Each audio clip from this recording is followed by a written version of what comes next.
of crime, if you will, and trade.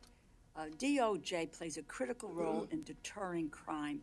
We will use these resources to continue our fight against gun violence, to prosecute illegal gun traffickers and straw purchasers, and to invest in advanced technological tools like ballistics analysis, firearms tracing, gun intelligence centers, and local fusion cells.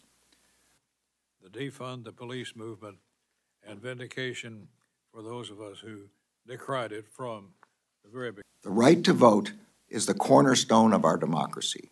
Protecting that right also requires us to protect the citizens who we rely on to fairly administer voting. Our democracy cannot function if officials, workers, and volunteers who administer our elections have to fear for their lives just for doing their jobs. Have you ever seen evidence of impairment in your meetings with the president?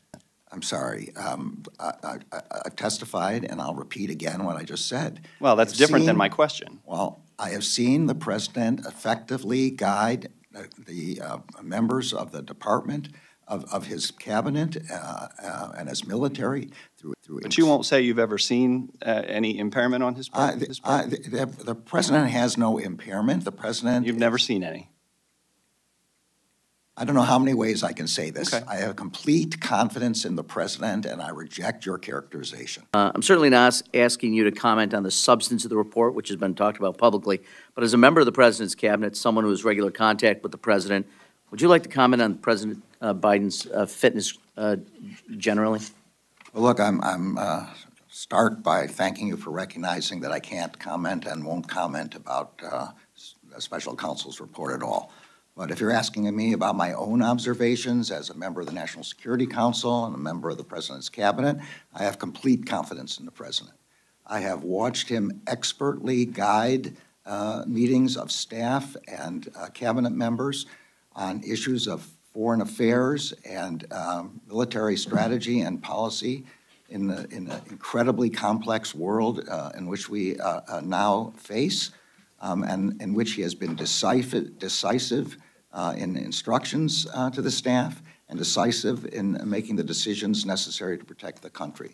Likewise, with respect to domestic policy discussions, these are intricate, complicated questions that he has guided all of us through in order to reach results that are helpful and important and beneficial to the American people. I could not have more confidence in the president. Fentanyl is the deadliest drug threat this country has ever faced, both because it. So, as you know, Congressman, the Justice Department doesn't normally comment on whether investigations exist or not, but plenty of people saw FBI agents on board the ship, so the FBI has confirmed that its agents were on the ship. I can't really say anything more.